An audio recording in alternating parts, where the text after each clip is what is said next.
Hello students, today we'll be discussing about inverse trigonometric functions.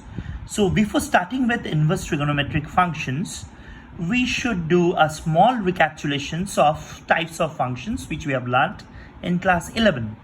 So basically there will be four types of function. We could see there is one-to-one or injective, there is many-to-one, there is onto or surjective, and number 4 is into function. So now if we go with a brief about the definition of these functions, let's discuss first with one-to-one function. What is that? Suppose there is a set A and these are the elements 1, 2, 3, 4, and there is a set B. The elements are 1, 4, 9, 16 and 25, and the functions is defined from A to B. So we could see that element 1 in set A is associated with only one element of set B. Another example we can take, element 2 in set A is associated with another element in set B, which is 4, and likewise 3 and 4 associated with 9 and 16 respectively. But this 25 is not associated with any element over here, but we know there is no remaining element in set A, and all the elements are associated with all the elements are having image in set B. So we could say it's one-to-one function. Why one-to-one? Because only one element in set A is associated with only one element in set B. Now if we discuss about onto function, so the same example we have taken is a set A, elements are 1, 2, 3, 4, and the set B, the elements are 1, 4, 9 and 16. See the difference between this 1, 2 and 1, 2. Here we kept 25 but in set B, but here we have not included this 25.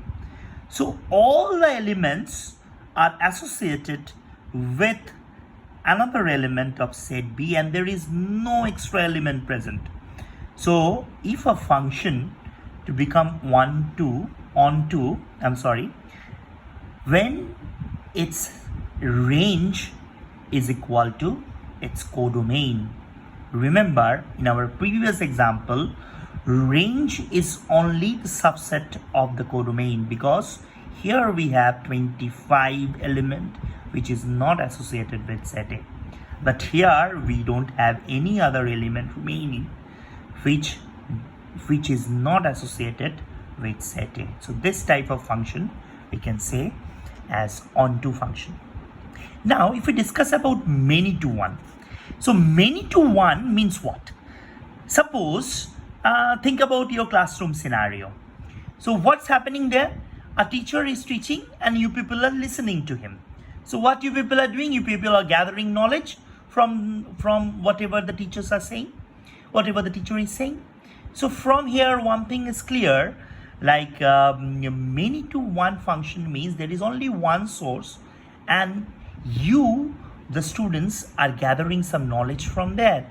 So that means only one source is going to several elements if we are considering the students as elements. So that is called many-to-one function. And into, what is that into function? When in this kind of example where the range is a subset of codomain, check the figure 1. So here we have 25, this element extra. So we could say like this is an example of into function.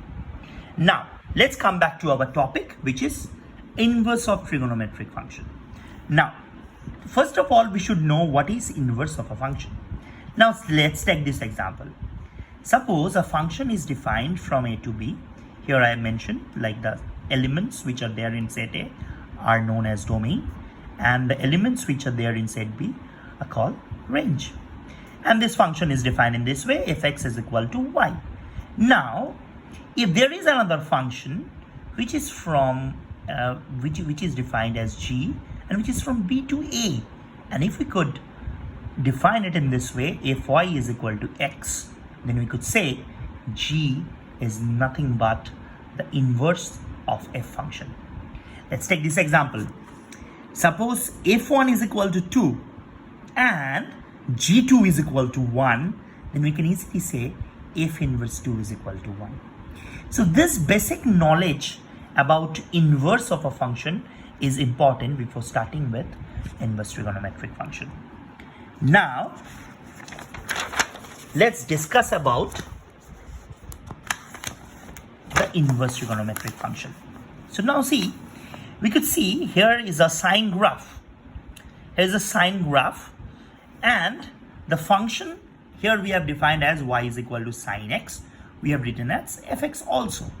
Now suppose in place of x, if you are using 0, or in place of in place of x if you are using pi, or in place of 2 pi, in place of x if you are using 2 pi, the value that you are getting, that is 0. See the graph. Here is 0, here is pi, here is 2 pi. In all these values for x, we are getting only one value, which is 0. So we could understand this is not an example of one-to-one function. So to become one-to-one function, the trigonometric function like sine x has to be restricted. So come over here in this diagram. See what we have done is the same graph, but see, we have shaded its domain. We have shaded its domain, so we are restricting its domain. Like we have taken the values from minus pi by 2 to pi by 2. In this particular range from minus pi by 2 to pi by 2, the function is having only, at a particular value, the function will give you only one value. Just look at this example. If we are talking about the domain of sine inverse function, that will give you from minus 1 to plus 1, and that will give you as well as principal value branches. That is the range of the function, which is minus pi by 2 to pi by 2. Here we have to put a close bracket. Now please come to the principal value branch or principal value table. Here are the functions which we have mentioned. We have 6 trigonometric, inverse trigonometric functions like sine inverse, cosec inverse, tan inverse, cos inverse, sec inverse, cot inverse. And look at the domain. Please check all these domains properly by drawing the diagram, and you could see the range must be followed like this. The range must be followed like this. So this is the PVB table. We called it a principal value branch table, and this table you have to remember or you have to derive before doing inverse trigonometric sum. This table is very important, very, very important. Okay, now see the most toughest part, how to remember this table. Do you have to mark up? No need to mark up.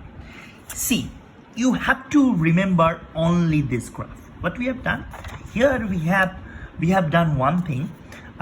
We have divided the whole coordinate system into 4 quadrants. First quadrant, second quadrant, third quadrant, and fourth quadrant.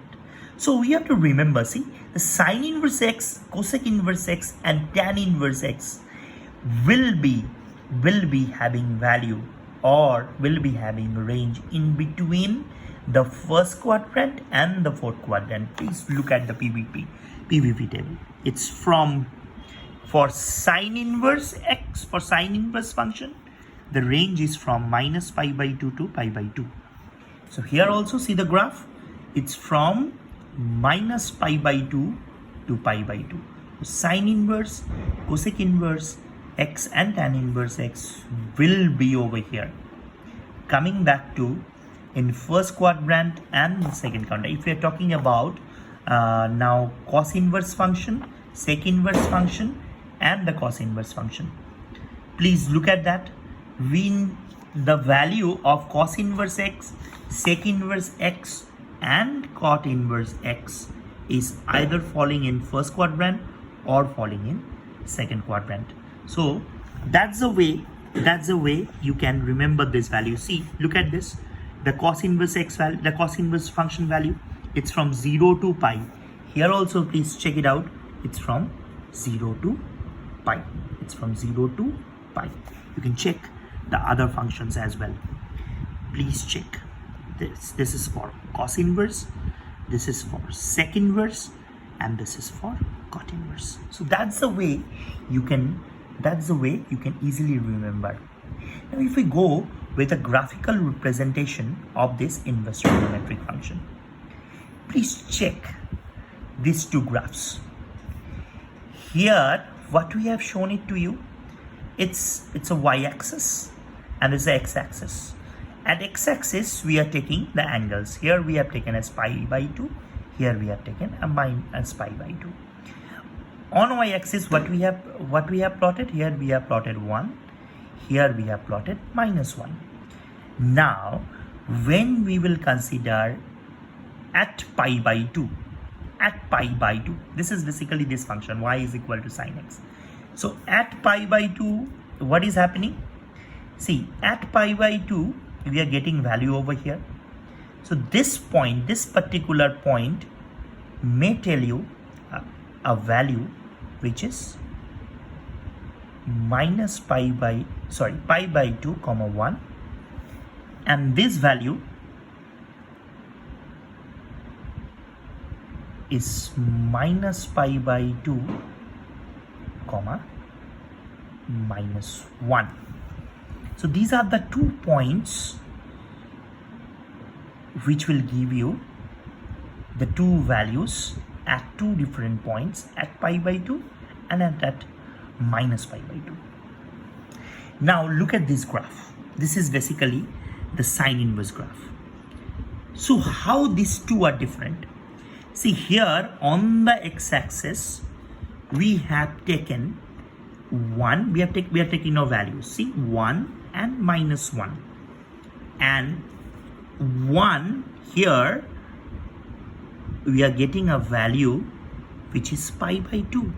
That means the point here, it will be 1 comma pi by 2, and at this point the point will become -1 comma pi by 2. So if you see, this diagram is nothing but the reflection of this function. So that means this graph is just the reflection of sine x function, which is nothing but the inverse of sine function. So this is the basic knowledge that you have before starting with the inverse trigonometric function. But remember, this PVB table, that is principal value branches table, is the most important thing. Thank you so much, students. I hope you understood the concept.